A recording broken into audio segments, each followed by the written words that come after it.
यहां सद्गुरु एक भोगवादी व्यक्ति और एक आध्यात्मिक व्यक्ति के बीच के अंतर को स्पष्ट करते हुए समझा रहे हैं कि कैसे आध्यात्मिकता जीवन के साथ कभी न टूटने वाला प्रेम संबंध है।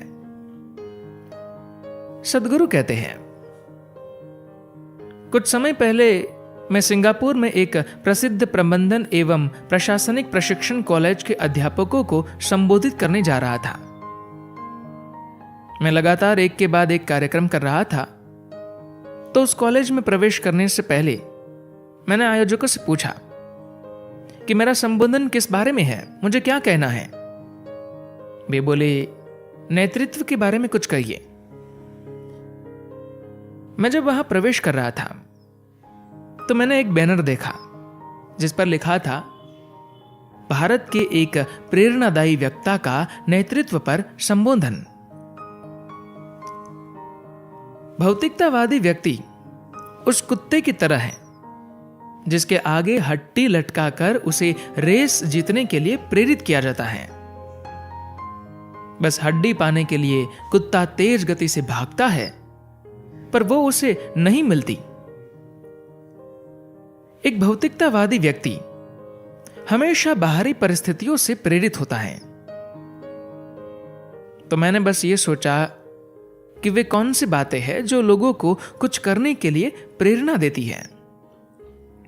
लोगों को कब और कहां प्रेरणा की आवश्यकता पड़ती है। आपको प्रेरणा की जरूरत तभी होती है जब आपके जीवन में कोई ऐसी चीज न हो जो आप वाकई करना चाहते हैं। अगर आप वाकई कुछ करना चाहते हैं तो आपको किसी प्रेरणा की कोई जरूरत नहीं है। क्या भोजन करने जाने के लिए आपको प्रेरणा की जरूरत होती है? लेकिन हां, आप में से कुछ लोगों को साधना करने के लिए, सुबह जल्दी उठने के लिए प्रेरणा अवश्य देनी पड़ती है। जब लोग बहुत ज्यादा प्रेरित हो जाते हैं तो वे कोई महान कार्य कर सकते हैं या वे बिल्कुल मूर्खतापूर्ण काम भी कर सकते हैं। प्रेरणा हमेशा बुद्धिमानी के साथ नहीं आती। जब हमें कोई अत्यंत उद्देश्यपूर्ण व लक्ष्य केंद्रित काम करना हो तो हमें ज्यादा समझदार, ज्यादा लक्ष्य केंद्रित लोगों की आवश्यकता होती है। ऐसे लोग जिन्हें किसी के द्वारा प्रेरणा दिए जाने की कोई जरूरत ना हो, जो स्पष्ट रूप से जानते हो कि उन्हें क्या करना है। अगर हम में यह स्पष्टता है कि हम क्या करना चाहते हैं तो हम जो चाहते हैं उसे रचने की हमारी योग्यता प्रेरित लोगों की योग्यता से कहीं बेहतर होगी। प्रेरित लोगों का समूह किसी कम समय तक चलने वाली गतिविधि के लिए तो ठीक है, पर यदि कोई दीर्घकालीन कार्य करना हो तो ऐसे लोगों की जरूरत होगी जो हर हाल में वो काम करना चाहते हैं। एक भौतिकतावादी या सांसारिक व्यक्ति और एक आध्यात्मिक व्यक्ति में अंतर बस यही है कि भौतिकतावादी व्यक्ति उस कुत्ते की तरह है जिसके आगे हड्डी लटकाकर उसे रेस जीतने के लिए प्रेरित किया जाता है। बस हड्डी पाने के लिए कुत्ता तेज गति से भागता है, पर वो उसे नहीं मिलती। एक भौतिकतावादी व्यक्ति हमेशा बाहरी परिस्थितियों से प्रेरित होता है, जबकि आध्यात्मिक व्यक्ति को किसी बाह्य प्रेरणा की जरूरत नहीं होती, क्योंकि वह वही करता है जो वह वाकई करना चाहता है। आध्यात्मिक प्रक्रिया जीवन जीने का एक ज्यादा बुद्धिमानी पूर्ण तरीका है, क्योंकि इसका अर्थ यह है कि आप सृष्टि के निर्माता की बुद्धि के साथ लय में हैं। अब चाहे जितना भी गहरा सोच ले, उसकी तुलना उस बुद्धिमानी से नहीं हो सकती जो ये शरीर बना रही है। कीचड़ में फूल उगा रही है, मिट्टी के भोजन को मानव शरीर और उस शरीर को फिर से मिट्टी बना रही है, जो ग्रहों को गोल घुमा रही है और जो सौर मंडल एवं तारा मंडलों को कार्यरत रखे हुए हैं, वह जो इस सृष्टि का आधार है। आप चाहे किसी भी प्रकार के अत्यंत स्मार्ट विचार पैदा कर ले, किसी भी प्रकार के सिद्धांत और समीकरण आप बना ले, वे सभी बस उस बुद्धिमानी को समझने के लिए है जो इस सृष्टि का स्रोत है। अब जिसे विज्ञान कहते हैं वह बस सृष्टिकर्ता की बुद्धिमानी को समझने का प्रयत्न है। आप जिसे तकनीक कहते हैं वह और कुछ नहीं, बस पहले से ही बनी हुई जीवन की तकनीकों की एक तुच्छ नकल मात्र है। तो आप जिसे मानवीय या तार्किक बुद्धिमानी कहते हैं वह उस बुद्धिमानी की तुलना में कुछ नहीं है जो सृष्टि का आधार है। अगर आप उस बुद्धिमानी के साथ एक होना चाहते हैं जो इस सृष्टि का आधार है तो आप आध्यात्मिक हैं। सामान्य रूप से भोगवादी जीवन उस सर्वोत्कृष्ट बुद्धिमानी के साथ लय में नहीं होता। तो क्या इसमें कुछ गलत है? क्या भोजन करना, कपड़े पहनना, रहने के लिए एक मकान बनाना गलत है? यह सब काम करना गलत है, मुद्दा वो नहीं है। लेकिन अगर आप सहायक भोजन को ही मुख्य भोजन बना देंगे तो यह जीने का एक मूर्खतापूर्ण तरीका होगा। हम मकान बनाते हैं, कपड़े पहनते हैं, खाना खाते हैं, हम ये सब कुछ करते हैं क्योंकि हम जीना चाहते हैं और पूरी तरह से जीना चाहते हैं। हम सिर्फ जीना ही नहीं चाहते बल्कि हम उस जीवन को उसकी पूर्णता में जानना, समझना चाहते हैं। यदि आप जीवन को बस ऊपर ऊपर से जी रहे हैं तो जिंदा रहने का यह तरीका बुद्धिमानी पूर्ण नहीं है। आध्यात्मिक प्रक्रिया जीवन का फल खाने, उसके रस को पाने, जीवन के मूल को समझने के लिए है। हम सिर्फ इसका स्वाद ही नहीं चखना चाहते बल्कि हम इसे पूर्ण रूप से जानना और समझना चाहते हैं। आध्यात्मिक प्रक्रिया जीवन से तलाक लेने की बात नहीं है बल्कि यह जीवन के साथ कभी न भंग होने वाला प्रेम संबंध है। यह जरूरी क्यों है? बस इसलिए कि जीने का यह एक ज्यादा बुद्धिमान तरीका है। कोई भी मनुष्य जानबूझकर मूर्ख बनना नहीं चाहता।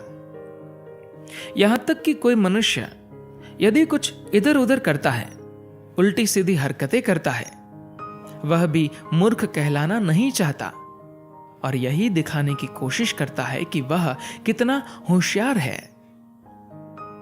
लेकिन अगर आप ये सोचते हैं कि आप सृष्टि की एक अत्यंत विशिष्ट रचना है, आप अगर ऐसा सोचते, महसूस करते और जीवन का अनुभव इस तरह करते हैं जैसे कि इस अस्तित्व में आप बिल्कुल अकेले हैं, तो आपका तथाकथित तर्क आपके विरुद्ध ही काम करेगा। फ्रेंच क्रांति के तुरंत बाद की बात है। फ्रेंच लोगों ने सिर काटने वाली एक मशीन गिलोटाइन बनाई। वह बहुत सफाई से सिर काटती थी। जब ऐसी मशीन बनी तो वे उसका उपयोग भी ज्यादा से ज्यादा करना चाहते थे। तो जब भी उन्हें कोई सिर दिखता तो वे उसे काट डालना चाहते थे। एक दिन वहां 3 लोगों को मारने के लिए लाया गया, एक वकील, एक पादरी और एक इंजीनियर। उन्होंने वकील को तख्ते पर लिटाया, उसके सिर पर टॉप पहनाया और ब्लेड खींचा, लेकिन वो नीचे नहीं गिरा। किसी तकनीकी खराब की वजह से कानून के अनुसार उन्हें उसको तुरंत मारना था और ऐसा नहीं हो सका। तो अब उसको प्रतीक्षा करने की यातना सहनी पड़ी, जिसका मतलब था कि वह उन पर अदालत में मुकदमा कर सकता था। तो उन्होंने उसे जाने दिया। फिर उन्होंने पादरी को तख्ते पर लिटाया और ब्लेड खींचा। फिर भी कुछ नहीं हुआ। अब उन्हें लगा कि यह कोई दैवी इशारा है और उन्होंने उसे भी जाने दिया। अब बारी इंजीनियर की थी और वो बोला कि उसे टॉप पहनाए बिना ही मारा जाए। जब वो नीचे लेटा और उसने ऊपर देखा तो बोल पड़ा, अरे मैं तुम्हें बताता हूं कि इसमें क्या समस्या है। तो आजकल मनुष्य का तर्क इसी तरह से काम कर रहा है। ये उस बुद्धिमानी का विकृत रूप हो गया है जो हमारे अंदर और सबके अंदर सृष्टि का स्रोत है। सब कुछ जिसे आप छूते हैं, खाने के लिए भोजन, सांस लेने की हवा, वो पृथ्वी जिस पर हम चलते हैं और वो सारा आकाश जिसमें हम हैं, हर एक चीज में सृष्टिकर्ता का हाथ है। और इसे हर वह व्यक्ति स्पष्ट रूप से समझ सकता है जो इस तरफ पर्याप्त ध्यान देता है।